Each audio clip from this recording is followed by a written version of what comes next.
হযরত wise করিনী রাহিমাহুল্লাহর যখন ৯ বছর বয়স হলো তখন তার পিতা ইন্তেকাল করেন। তাই বিধবা মাকে দেখাশোনার জন্য বাধ্য হয়ে তিনি বাবার কাপড়ের দোকানে ব্যবসার হাল ধরেন।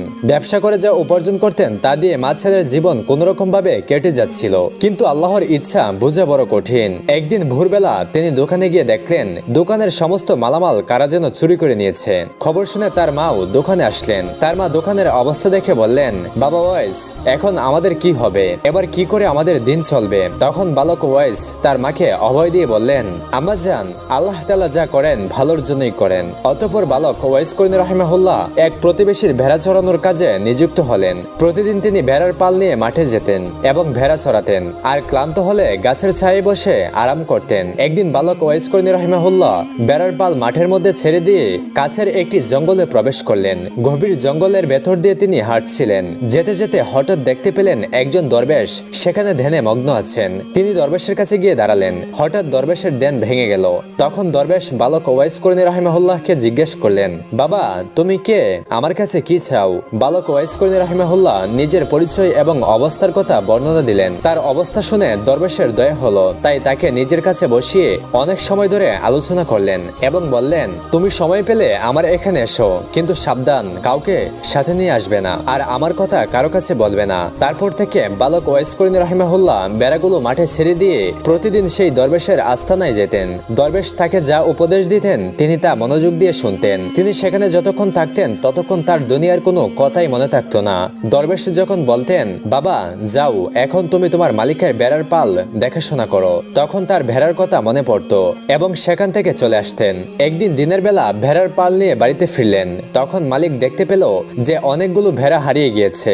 মালিক তাকে জিজ্ঞেস করলেন, হে ওয়াইস, আমার ভেড়াগুলো কমলো কেন? তুমি রাখালের দায়িত্ব থাকা অবস্থায় ভেড়াগুলো কোথায় হারিয়ে গেল? তখন ওয়াইস করিনী রাহিমাহুল্লাহ মালিককে কোনো উত্তর দিতে পারলেন না। ফলে মালিক রেগে গিয়ে তাকে কাজ থেকে বহিষ্কার করে দিলেন। অতঃপর তিনি চাকরি হারিয়ে আবার সেই দরবেশের কাছে চলে গেলেন। সারাদিন দরবেশের কথা শুনতেন আর বিকালবেলা জঙ্গল থেকে কিছু ফলমূল নিয়ে মায়ের কাছে আসতেন। অতঃপর ওয়াইস করিনী রাহিমাহুল্লাহ তরুণ যুবকে পরিণত হলেন। তখন তিনি নিজের বাড়িটা বিক্রি করে মাকে নিয়ে দূর জঙ্গলে চলে গেলেন। সেখানে একটা ছোট্ট ঘর বানিয়ে দুজনে নির্জনে বসবাস করতে শুরু করলেন।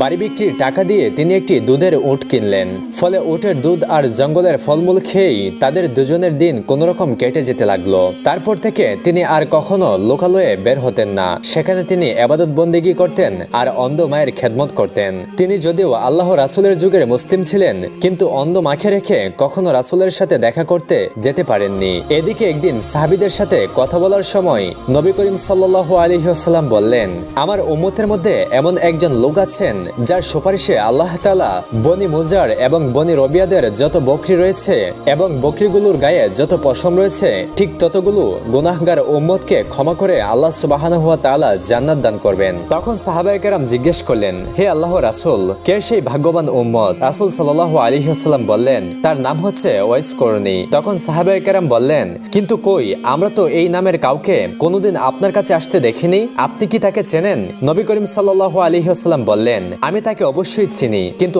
আজ পর্যন্ত তার সাথে আমার সরাসরি দেখা সাক্ষাৎ হয়নি। এসব শুনে সাহাবায়ে কেরাম তাজ্জব হয়ে গেলেন। তারা তার পরিচয় জানার জন্য এবং তাকে খুঁজে বের করার জন্য অস্থির হয়ে গেলেন। কিন্তু নবী করিম সাল্লাল্লাহু আলাইহি ওয়াসাল্লাম যতদিন জীবিত ছিলেন ততদিন কেউ তার পরিচয় জানতে পারেননি এবং তার সাথে দেখাও করতে পারেননি। একদিন কয়েকজন সওদাগর খাবারের জিনিসপত্র বোঝাই করা নৌকা নিয়ে সাগর পাড়ি দিয়ে মিশর থেকে মদিনায় যাচ্ছিল।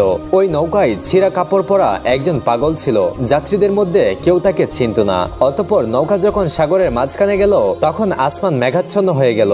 দেখতে দেখতে প্রচন্ড ঝড় শুরু হয়ে গেল। ফলে প্রচন্ড ঝড়ের কারণে নৌকা ডুবে যাওয়ার মতো অবস্থা হয়ে যায়। যাত্রীদের সবাই আতঙ্কিত হয়ে আল্লাহ তাআলাকে ডাকতে লাগলো। এমন সময় হঠাৎ পাগলটা নৌকা থেকে পানিতে নেমে গেল। সমস্ত যাত্রীরা অবাক হয়ে গেল, কারণ পাগলটা দিব্যি পানির উপর দাঁড়িয়ে ছিল। তারপর পাগলটি পানির উপর নামাজ পড়া শুরু করলো। নামাজ শেষ হলে সে যাত্রীদের দিকে তাকালো। এই দৃশ্য দেখে যাত্রীরা বুঝে গেল নিশ্চয়ই তিনি আল্লাহওয়ালা বুজুর্গ মানুষ। সবাই তখন চিৎকার করে বলল, হুজুর, আমাদের জন্য আপনি দোয়া করুন। তখন তিনি বললেন, তোমরা তোমাদের মাল এবং দুনিয়ার মায়া ছেড়ে দিয়ে বিসমিল্লাহ বলে নৌকা থেকে নেমে আমার কাছে চলে আসো।